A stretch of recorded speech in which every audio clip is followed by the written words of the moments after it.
Hello, it's a beautiful day in the garden and Kylie is going to make some risotto with these broad bean tips, which is absolutely lovely. You could use them in salads as well. We're just going to nip those off, and it won't hurt your plants to do this. It'll just make them bushier. How many should we get for the risotto?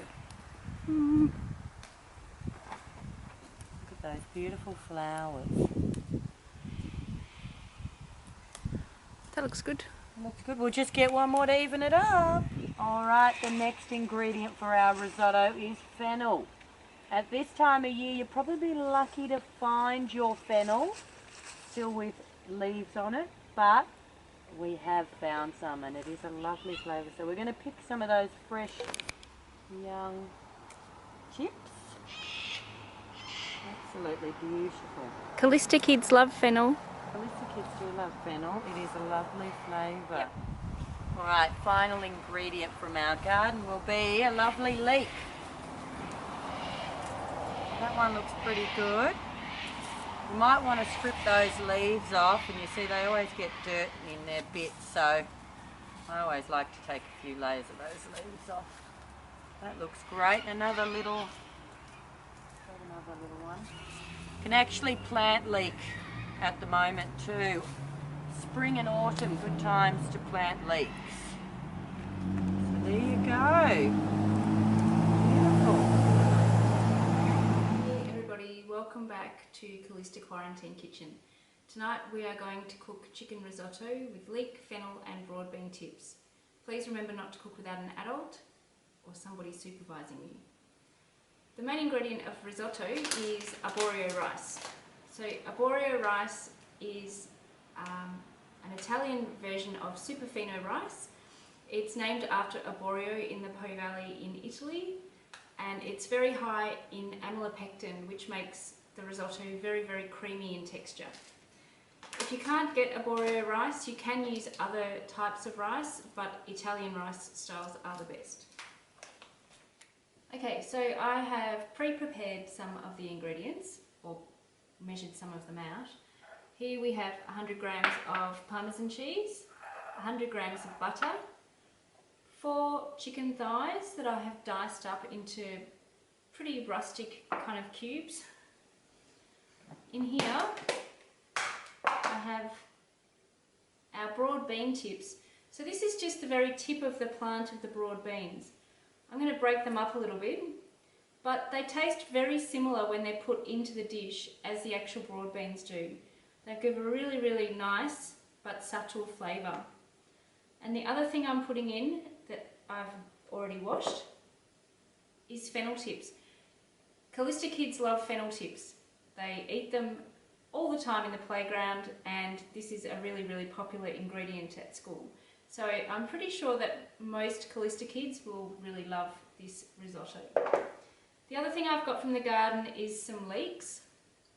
Now leeks, when they're growing, tend to gather a lot of dirt. So I like to cut them in half.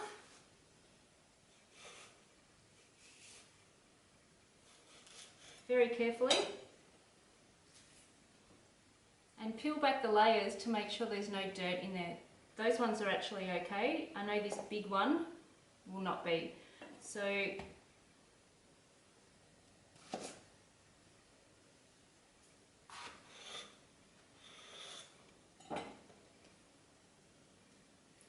you can see there's quite a lot of dirt in there. So I'll give them a bit of a rinse, and then I'm going to just slice them up. So I'm just chopping these leeks into semicircles. Don't have to be too fussy about it. And they will go into a bowl with the onion. Now I'm going to show you how to easily dice an onion. So I always take the end off this end, not the root end, first. Then cut it in half, very carefully. Then I pull the skin back but I leave the skin on the onion. It actually gives me something to hold on to later. So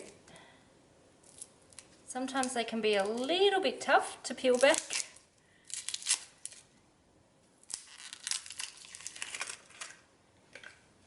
Okay, so I'm going to slice, through the onion about halfway. You want a sharp knife for this. Blunt knives cause so many more accidents than sharp knives because it's making your work more difficult. So now I'm just chopping down through the lines. I'm not going to the end of the onion. I've left this on so it holds the onion together. And then I'll turn it around and chop this way. And I have a diced onion. Really, really easy.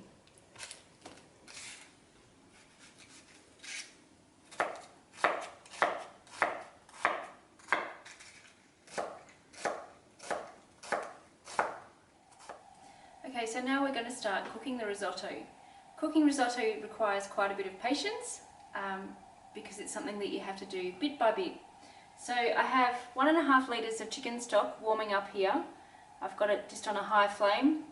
It will be probably hot enough to start by the time the rice is ready. So I have a big pot on the stove here, and I'm going to take about half of the butter that we measured out, so about 50 grams, and melt it into the bottom of the pot. I don't really want the butter to burn, so I will do it over a medium-low heat.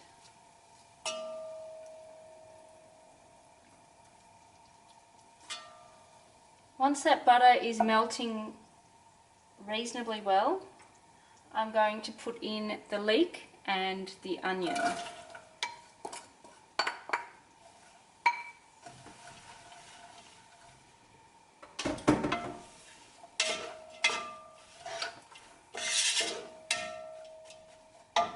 I also have 3 garlic cloves here that I'm just going to push through the garlic crusher. Oh.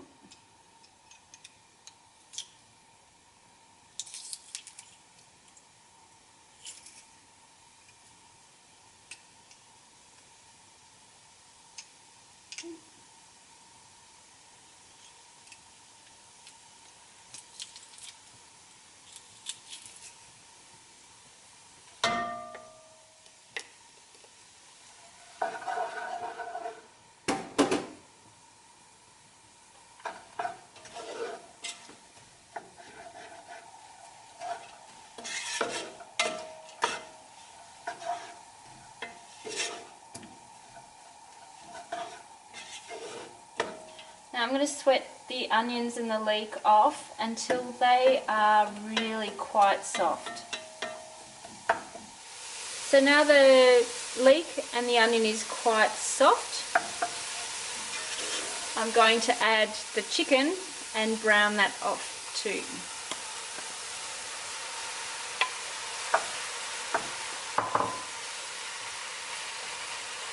You just want to get the chicken to the point that you can't really see any pink bits, I guess. Now I'm going to add the arborio rice. We're putting in 1.5 cups.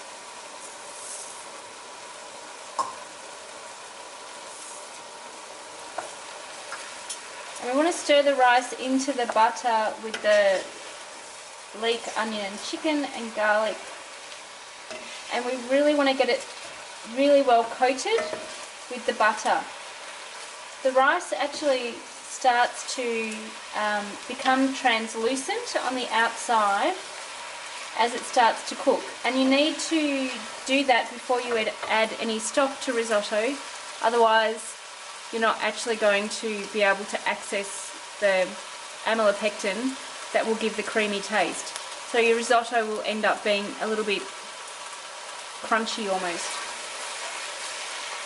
This doesn't take very long, and I might have the heat a little bit too high. Okay, so the grains have started to become translucent.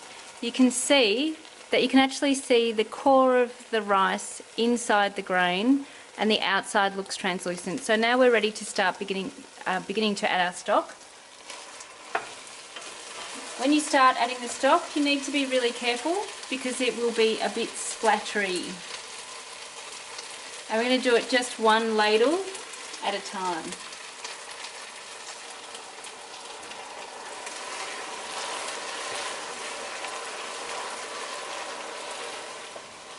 So that first one was taken up really quickly.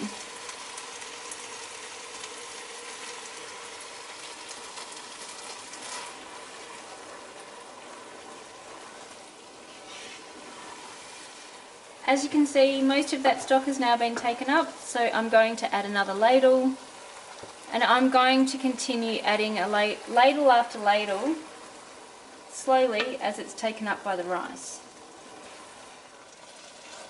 So I am pretty happy with the way that the risotto is tasting now. As you are cooking it out, you need to taste it for the texture and firmness. You want it to be still a little bit firm. You don't want it to become gluggy and kind of disgusting. And this has actually taken maybe 300 ml less stock than I thought it would. Whether or not that is just because of the rice, or I'm not sure, but as I am adding the stock, I continually taste it. So now that I'm happy with the firmness of the risotto, or the non-firmness of the risotto, I'm going to add the fennel and the broad bean tips.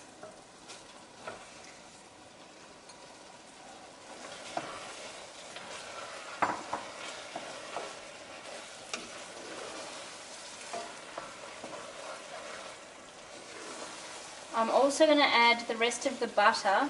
Now, adding the butter at the end gives the rice a really nice sheen, kind of makes it quite shiny. I'm also going to add some salt and some pepper. My first head chef told me that seasoning was 25% of cooking. And I always like lots of cracked pepper.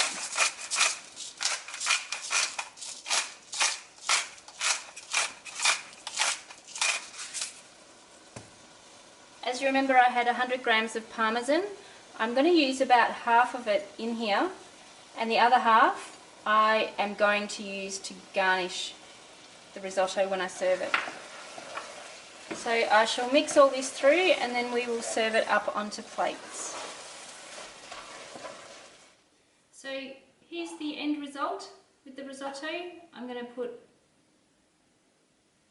a little bit of parmesan on the top, and that's ready to eat. So risotto is super adaptable. You can make this at home into a vegetarian version, which we make at school, which is just omitting the chicken and using mussel stock. You can also do it, you can make it vegan by omitting the chicken, using mussel stock, and by omitting the butter and using some vegan butter instead, and vegan cheese. Some other ideas for risotto flavours, and I will put up like the simple risotto recipe. You can add mushrooms, you could do a prawn and tomato risotto, maybe spinach and vegetable, asparagus, beetroot and feta is one of my favourite risottos. It goes bright red.